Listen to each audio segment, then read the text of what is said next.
resignation like this is going to get headlines. It's a big deal that a senior Trump administration official is quitting explicitly in opposition to the war. On the other hand, the content of the letter is what gave a lot of people pause. I'm curious what you made of it. No, I think that's exactly right. I mean, obviously, you should be concerned when the director of the National Counterterrorism Center quits over a war that you're in the middle of from the largest state-sponsored terrorism in the world.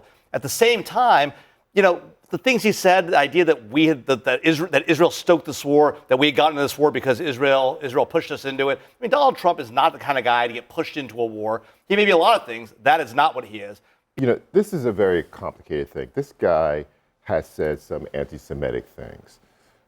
At the very same time, which is problematic, like no, full stop. At the very same time, soon after the war started, Marco Rubio, the Secretary of State, said that the imminent threat was that we knew that Iran was, that if Iran was attacked, and we believed that it would be attacked by Israel, that they would immediately come after us. And that was the immediate threat that they used as a rationale for the war. So both things are operating at the same time. This guy is very problematic because he has anti-Semitic sentiments. At the very same time, the administration, that was their first rationale for the war, was that they thought that Israel was going to strike first, that Iran would strike back, and they would strike us when they struck back, and that would precipitate a wider conflict, and we would have consequences from that. But there's one point that I think is important in that Marco Rubio was part of all of the intelligence briefings on this, and Joe Kent was not. So Marco Rubio had access to everything that Joe Kent did not have access to. What was also left out of that letter was Joe Kent's plans now, I suppose, to be part of this resistance, go on podcasts that have been very critical of Israel. This is someone who, over the course of the next few days, you'll see more reporting on how he was seen as a chief leaker in this White House. And that goes to some of the problems I have with some folks who are now amplifying Joe Kent as if they agree with him or as if they suddenly believe that he is someone to be trusted on Donald these Trump issues. amplified Joe Kent because he put him in charge of the National Counterterrorism Center. And in addition to that, if he was a leaker and if he was bad on national security, why leave somebody in a sensitive, important job like that if you thought that he was disloyal, leaking, and he was bad on the substance of the thing that he was in charge of? We're assuming that the Office of the Director of National Intelligence is an important job. I mean, it's kind of a bureaucratic, nowheresville. Yeah, I'm torn on Joe Kent because on the one hand, he did primary and defeat a colleague and friend of mine, Jamie Herrera Butler, in 2022. On the other hand, he has a decorated career as a Green Beret, as a CIA paramilitary officer. He lost his wife, Shannon, in 2019 in Syria. He's a Gold Star husband. And I give him the benefit of the doubt on the reasons for his resignation in this case. I think the question of whether or not a resignation, should have been public is one thing. I think it is right and appropriate if you do not feel you can, faithfully execute and support the policies of administration you're working for, you should resign. That is the appropriate thing to do in the natural course. I have more questions about the statement that Tulsi Gabbard put out because on the one hand, it was a masterclass in saying something without saying anything at all. On the other hand, you're going before Congress tomorrow. She has not been seen or heard of in months, probably for this exact reason, because we're at war with Iran. And she has explicitly said she did not believe that we should be at war with Iran. And has been on record saying it for years. So let's not act as though this is a new thing with this administration. She has been on record for quite some time through multiple administrations, voicing her opinion against going to war with Iran for the exact same reasons that many of the individuals who the Trump administration fired regarding Iranian intelligence, those individuals were against it as well. I think that with Kent, it's important to recognize, and it's a good point that I believe Charles made earlier, this is a guy who's looking at his career path after this. He's also somebody who understands the MAGA fissures. And at the end of the day, there are a lot of people who aligned around Trump in 2016 and 2020 and in 2024 who did it almost solely because this man talked about no more endless wars. These are individuals who watched what happened in Iraq and Afghanistan. These are individuals who trusted that he was going to put America first, meaning we're not going and creating wars and chaos in other places, and recognize fully that their young men and women in the armed forces may be up next. As we can recall, just a week ago, his press secretary did not leave it off the table that the possibility of a draft could happen, which wild, by the way. This is a president who has not stood by the very thing that he ran on. And many people are seeing this as problematic, but are also questioning the allegiance with Israel because it does seem that there's some puppeteering going on backstage. And that's not anti-Semitic. That is just a question that they have because they also recognize usually when you bring up Israel, and I don't think your on. intention was but usually when people talk about puppeteering and Jews, it's clear anti-Semitic. Joe Kent's theory of the case is clear in his resignation letter. This is not about him quitting because he's got some big dispute with this Iran war. By the way, if he'd wanted to quit because of the Iran war, he could have quit 3 weeks ago. He waited a long time. Joe Kent, I predict, is running for office again. He's going to go on Tucker Carlson's show tomorrow, the same show, or this next week, the same show that put Nick Fuentes on the air. He's expressed those same views, and he's going to get support from that toxic part of the Republican Party that is both anti-Semitic and anti-Muslim and spouts all the kind of rhetoric that we as Americans should be disgusted with. What about this idea that there was no imminent threat?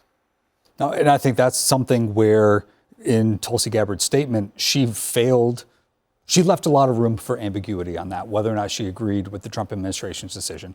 And imminent threat can be interpreted a number of ways, right? This is what is being used to just give the legal authority under the Article 2 Commander-in-Chief self-defense provisions, right? So this is where, the legal statute, the legal kind of basis comes.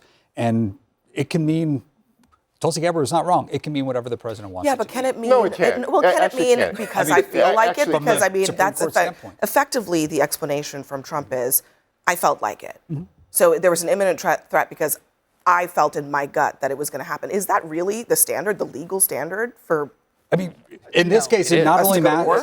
The Article 2 self-defense provisions have a very wide latitude. Okay. The Supreme Court has been willing to grant a lot of latitude to the president. Congress can check that, but they'll keep passing the NDA. So the president basically saying, I've seen no actual evidence, but I just felt it. The president could theoretically say that about any nation anywhere in the world. But at least in Iran's case, really, I'm legitimately. Is that really the standard? Because at least, back when the Bush administration was making the case to go to war in Iraq, right? They presented evidence. It was flawed, but they presented something. They went to the United Nations and they said, look at this stuff. Look at these images. Look at this intelligence. We have seen zero. Zip, right? Nothing. But Abby, that's more about what this president believes he can get away with Congress and with the American public, right? The president believes that he can put a case out to the American public and say, I want to go to war with Iran. They present an imminent threat, and he doesn't need to array the evidence, right? And in fact, as it turns out, Congress hasn't done anything about it, right? Congress hasn't done anything about half the stuff he's done. Right, that's right. And the American public is pissed. And Congress isn't going to do anything about it. The American public may be pissed, but this war is actually polling pretty well amongst Republicans. Even with the MAGA base being upset, and I think you're right, the MAGA base is very upset with President Trump and what he's done here. I think Joe Kent is tapping into that. I think other folks like Tucker Carlson have tapped into that. But there's a different strain going on there. There's a movement in the Republican Party that is very problematic and very toxic, and that's where this is coming from. And let's be honest. What is the this? What is this coming from? What do you mean? The war itself? The tone in Joe Kent's letter. Joe Kent, first of all, Joe Kent doesn't have to defend the Iran. We've established Joe Kent's a problem. I think we need to establish whether or not there was an imminent threat. I don't think that the words imminent threat have as much elasticity as you believe that they have. I believe they have a definition, and that there was no imminent threat, and that they have yet never outlined an imminent threat. And what conservatives often do, I've seen this over and over and over, is they switch from imminent threat to Iran's a bad guy, a bad country. We all can agree with that. We can all agree that they have been the masterminds behind a lot of terror in the world. All of that's true. Yeah. The problem, though, is whether or not there was an imminent threat that dictated that war was necessary at this moment. But Charles, that's the argument. And that has never been made clear, not just to me, but to the American people. But Charles, I think that there is an imminent threat. There's a lot of reasons why. One, we know Iran has been pursuing a nuclear weapon for a long time. We know that Iran has killed hundreds and hundreds of Americans on the battlefield in Iraq with improvised explosive devices. They gave How long were we at war in Iraq? Whatever. No, don't whatever. Don't do that. You know the answer. A good long time. We were in a war in Afghanistan a good long time. It doesn't change the fact that Iran killed tons of Americans.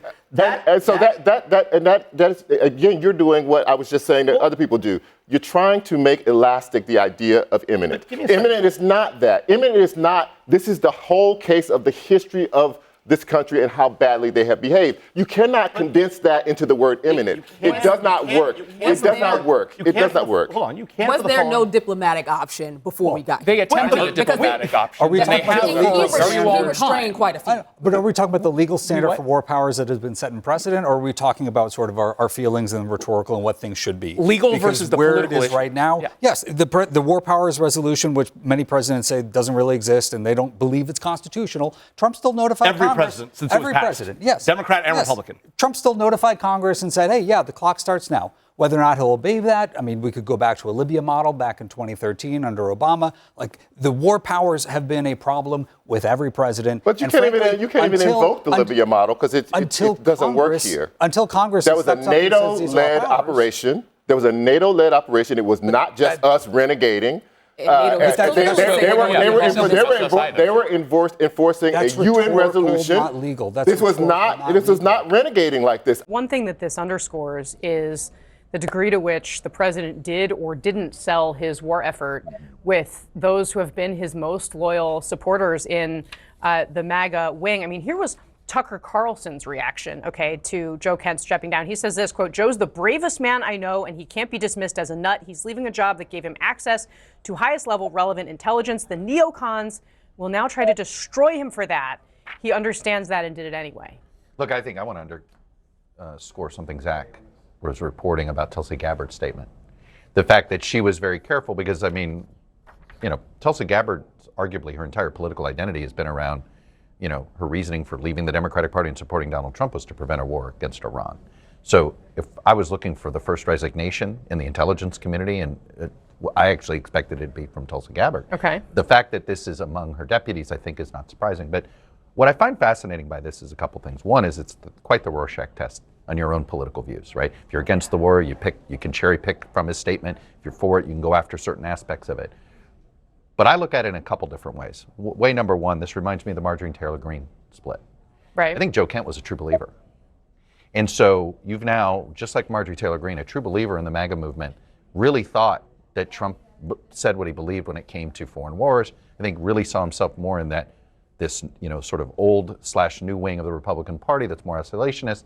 Hey, what are we doing here, right? So in some cases, this is, I think, a canary in the coal mine on that aspect of it. Yeah. But the other thing that's been very troubling to me about this, besides the fact that he didn't prepare the country for this and sell the rationale for it, was the president also has not warned the country that we are more vulnerable today. We are less safe today, particularly those of us living in Washington, because of this war than we were before the war started. It's just a fact. And nobody would see that any clearer than somebody working at the National Counterterrorism Center. Congressman, do you see it the way kind of Chuck just outlined there? I mean, especially the considerations inside the party? I don't know that I do. Look, number one, Joe Kent wasn't elected president. Donald Trump was. Number two, Trump has a much broader array of considerations than just those that Joe Kent's looking at. And the second thing that I can't get over, Joe Kent's letter said that there was no imminent threat. So are we supposed to wait for Iran to get a nuclear weapon and then we go? Like, this doesn't make sense to me. I will tell you, if 50 years ago, if I were president and had a chance to go prevent North Korea from ever getting a nuclear weapon because they're crazy, as Iran is crazy, has killed American soldiers, largest funder of terrorism across the globe, I would have gone in and prevented North Korea. And I think that what President Trump is likely doing in this case is preventing Iran from becoming a North Korea and cutting off the largest funder of terrorism in the world. Worth noting, Tulsi Gabbard posted this at 3:32 just a short while ago. As our commander-in-chief, Donald Trump, is responsible for determining what is and is not an imminent threat. Well, but it's interesting because the president and Don't look at me. Don't blame me. I'm just the DNI here.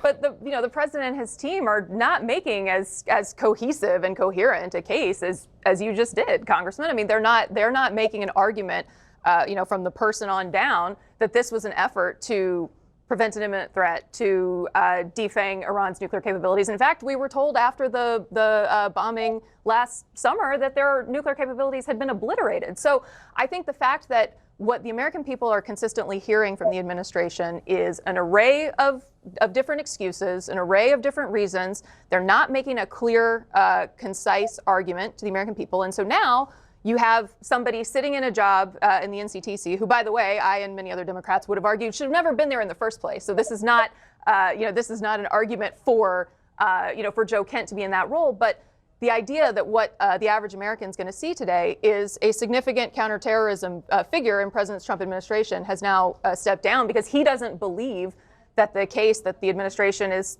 sort of haphazardly making is accurate. That's not a convincing message for an American public that is wary of this incursion in the first place. Yeah, I want to play, Chuck, for you, something that Congressman Jared Moskowitz said about Joe Kent here, because we have seen, some Democrats seize on this letter that he wrote to say that, they were right on the policy of Iran. But Moskowitz had some comments about the person that Joe Kent is. Let's watch what he said. He may have been confirmed by the Senate. He wasn't confirmed by Democrats. He was confirmed by Republicans, okay? This is a guy who went on Nazi sympathizer podcasts. This is someone who's espoused pro-Kremlin. He's not exactly the messenger here that I think we should be putting up, even if you agree with some of his points in the letter. So I'm glad he's gone. He should never have gotten that position, quite frankly. He ran a very extreme campaign with, racist, Islamophobic sort of language when he ran for Congress, when he lost, which is why he wound up in the administration. And Chuck, this was Josh Gottheimer. Joe Kent resigning and immediately pivoting to blaming Israel for everything is as predictable as it is unserious. Scapegoating Israel isn't just a tired anti-Semitic trope, it's anti-American. Then he calls him a guy with ties to white supremacists and has Panzer tattooed on his arm, which refers to a Nazi tank infamously used in crimes against Jews. This is what I mean when it's like, there's so much to grab at. It is why I view it almost as a Rorschach test for the critics as much as the person of who he is. I mean, look, the reason a Democrat represents the district in Washington State that he ran in, Marie Gluesenkamp-Perez, is because of this candidacy. He was that out there, that far out of the mainstream. But, look, this smearing of all things, Israel, when it comes to this decision, is something the administration themselves have invited, and it's very frustrating to watch especially when Marco Rubio said what he said, right? That was the statement that has sort of, I think, done the most damage to people that are trying to be supportive. When he said, well, Israel was going to go ahead and do this, so we needed to do it. Yeah, and it was this, and I was like, oh, great. And we do, you have a unification of the anti-Israel left and the anti-Israel right on this. And it's collectively, I don't know if you've seen this, but there's some new polling for the first time. There's more sympathy to the less sympathy for Israel. It used to be, as I think Gallup asked this question, more sympathy towards the Israelis or the Palestinians. And it was always the Israelis would have the plurality advantage. No longer anymore because of what's happening here on the far right and the far left, where Israel is being used as this wedge issue.